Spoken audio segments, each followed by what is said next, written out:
the DIY nets, can you cut them? Yeah, you can cut them. It's not going to unravel? It will not unravel. No. It may unravel just until it hits a knot. But if you cut them, they're non-returnable. So I do have to let you know that.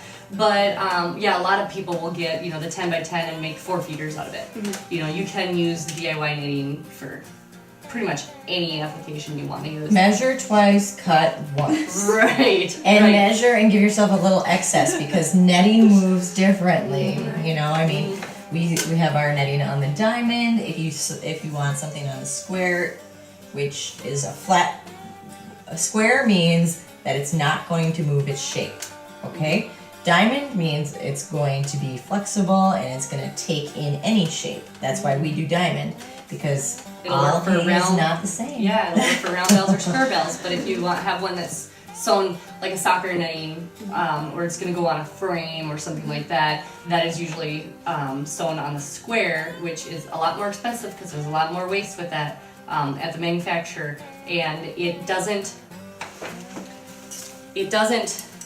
the bias is different. So when you have your net, it won't collapse like that. It'll still collapse like that, but it's harder to measure when it's on the diamond because it can be, the same piece can be long and skinny, Yeah. or it can be short and fat. So that's why when you guys call in with the DIY questions, it's really, you know, and that's kind of why we steered away from doing as many DIY projects because it's really hard unless I'm out there and I can measure it myself and show you how to do it, and I can show you how to do it, and it's still hard to do the measurements when you have a movable measurement with diamond netting.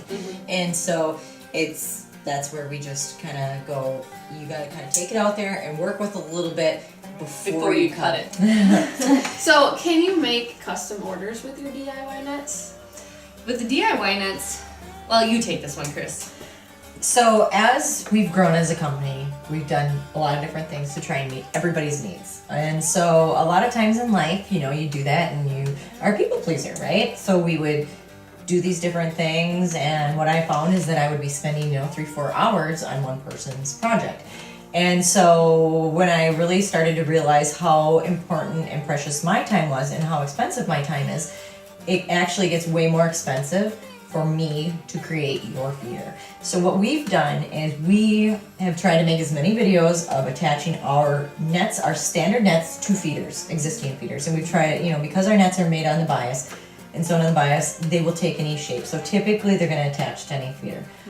If they don't attach, and if we don't have a feeder video, I will do a consult, maybe like a phone call consult, right? But as far as me drawing up something and having one of our people do it, our customer is likely not going to want to pay for what it costs to do that. And the reality is people got to realize, just as we had to realize, is time is money, and we only have so much time and we have to use it wisely. So if somebody really wanted to pay for it, yeah, but typically they're not going to want to pay the cost, but we will direct them and guide them to using our product the best way. Well, and the thing is that we've seen almost every kind of feeder out there. I mean, as soon as we put this out there, someone's going to email us that's something that we've never seen. But even the ones that are popping up, they all fit a specific style. And even the ones that are trying to compete with us, those some of them are going off the market, and then people are going, well, the nets don't work for them, and then they're trying to get us to make nets for them. Well, unfortunately, typically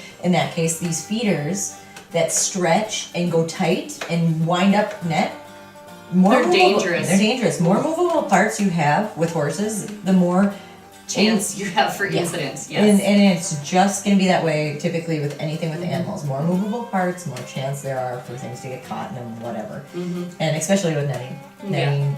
Yeah, and it's movable. And, and just outdoor elements. Yeah. But honestly, if you have somebody who calls with a custom question, typically what we say is, what kind of feeder is it? Did you build it yourself? Send us a picture. And usually in that way, if they just send us a picture, we'll know. I mean, we've used gravity feeders. The best feeders that we see for bigger, larger bales, honestly, the ones I like the most are the homemade ones. The ones where you're using some 6x6 posts in the corner. We have plenty of videos on these ones. And you're either dropping a net down that has a frame that you've built with PVC pipe or something that drops down over the bale, or it flips up, or whatever.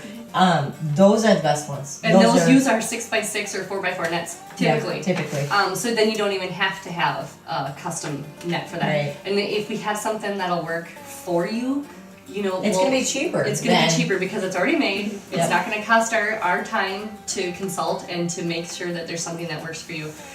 If Right. you want something that's very specific, call us. That's And what we we'll always do say. our best. We'll do our best to help you out. And if we can't, And we're not gonna charge you more than we should. no, never. But our time is valuable, and So is your yours. your time is valuable. so you know, we just want to make if we don't want you to call us and say, hey, I have a specific feeder, and if we have something that works, why go? Why a change different- it? Don't yeah. reinvent the wheel. We've Mhm. we've tried a ton of things, and It'll save you money in the long yeah, run. it really will. Bottom line, call us. Yep.